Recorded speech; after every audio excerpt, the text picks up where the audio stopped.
Hi guys, today we are gonna read this very cool book. It's fairy tale story.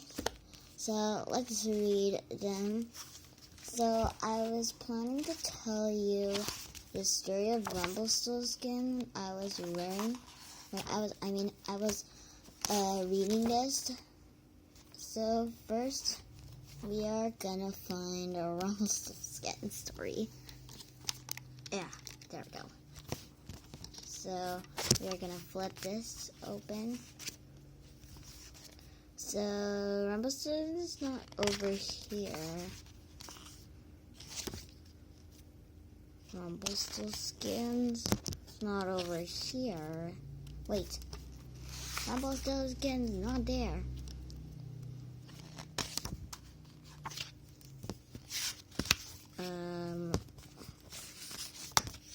Oh, there's no. Wait, I found Rumpelstilskin over here. Yeah, it's over here. It's page 216. You have to pay attention to the writing, like over here. So we need to find 216.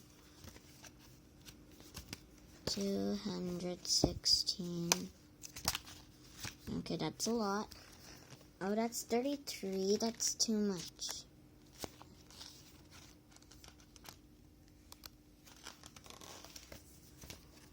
Okay, still looking for it. Oh, that's it. That's Rumpelstilskin. Now let's go read it.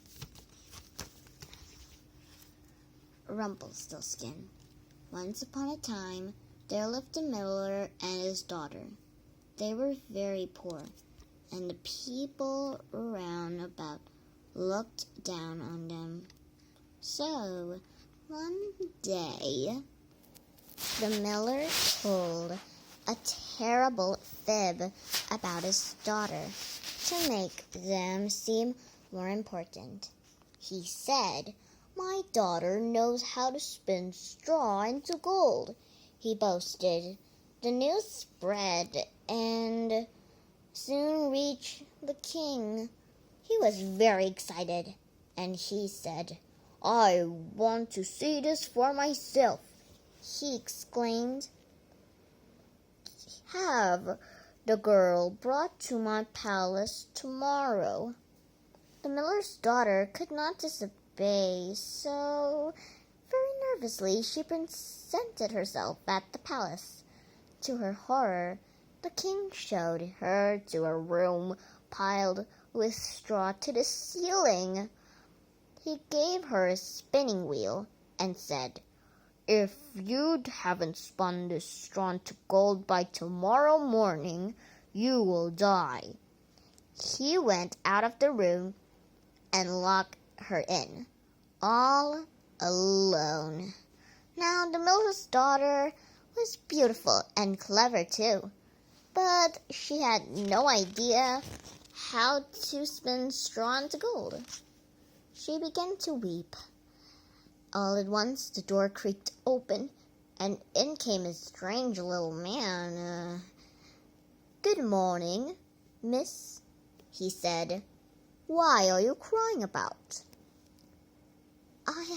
And then, the girl said, "I have to spin straw into gold, and I don't have a clue how to do it." The miller's daughter sobbed. "What will you give me if I do it for you?" asked the little man. The miller's daughter thought fast. My bracelet," she cried. The little man took the bracelet. Then he sat at the spinning wheel and whirr, whirr, whirr. He span all day and late into the night. Finally, all the straw was gone, and the reels of pure gold covered the floor. Then, if you want to see this drawing, this is his drawing. Okay, so back to the story. Then the little man strode out, and the door locked itself behind him. At daybreak, the king arrived. When he saw the gold, he was astonished and delighted. But he was a very greedy king. He took the miller's daughter into another room. It was even larger, and it too was filled with straw to the ceiling, like a lot of straw. And then he said, "Now, let's see you do it again." The king said, "If you can't, you will die." And he went out and locked the door. What a greedy king. Once again, the girl sank down and began to cry again. When the door opened, and there was the strange little man again. "What will you give me if I help you again?" he asked. The ring on my finger," the girl offered. The little man grinned and took the ring, sat at the spinning wheel once more, and by midnight all the straw had been turned into reels of glittering gold. Can't you imagine? But you don't have to be greedy like that king there. At daybreak, the king arrived. How thrilled he was!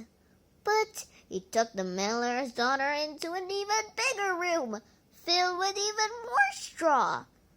This time, he said, "Spill all the straw into gold by morning, and I will make you my wife. But fail, and you will die." Why does he always say if she doesn't spin straw into gold, she'll die? I mean, that's not a good word. So anyways, and off he went. The miller's daughter despaired. Surely the strange little man wouldn't appear and help her the third time. But so he did. The door opened and he sauntered in, asking, "What will you give me this time?" Oh, I wonder what's that girl gonna give him? Does she have anything else? The miller's daughter hung her head.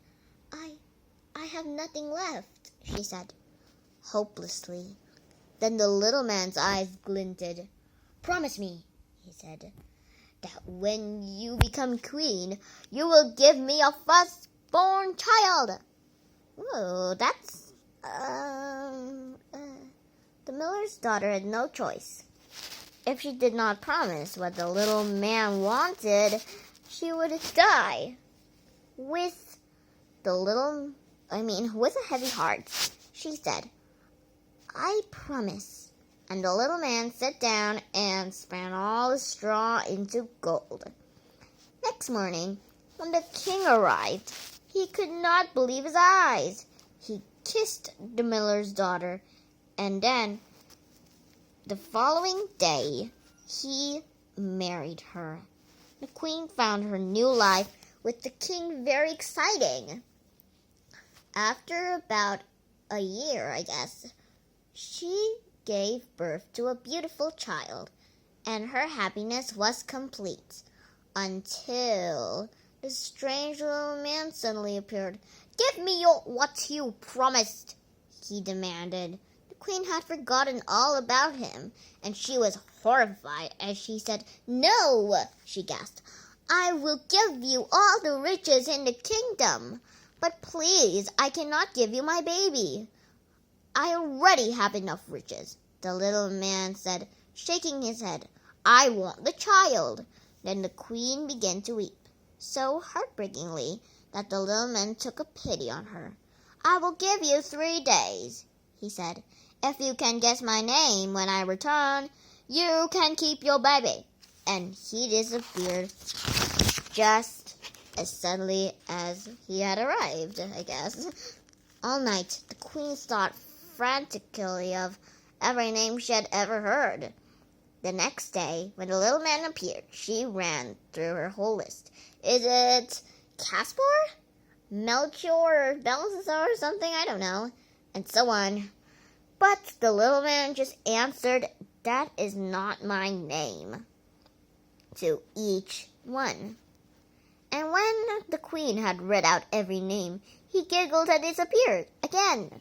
Straight away the queen sent out messengers to search for other names. So the next day, when the little man appeared again, she had another list. Perhaps your name is Short Ribs? She asked. Or Sheepshanks? Or Leastleg? And so on. But the little man just answered, that is not my name, to each one. Oh, that must be that man, if you know its name is Rumpelstilskin. That little stranger man. You bad little, I know. Then he said, no, that's not my name to each one. When the queen had run out, he laughed and vanished. The queen wrung her hands and wept. Late that evening, a messenger returned to the palace and told her, I traveled until I came to a mountain where there was a little house. A campfire was burning outside, and round the campfire danced the strangest little man I ever seen. He was singing a strange song. It went, I'll win the game, for no one can guess that Rumpelstilskin is my name. The queen was overjoyed with messenger's news. When the strange little man appeared on the third morning, she was calm and ready. Is your name? She pretended to wonder. Might it possibly be? Is there any chance that you could be called Rumpelstilskin? Someone told you, roared the little man, hopping up and down, totally enraged. Who told you?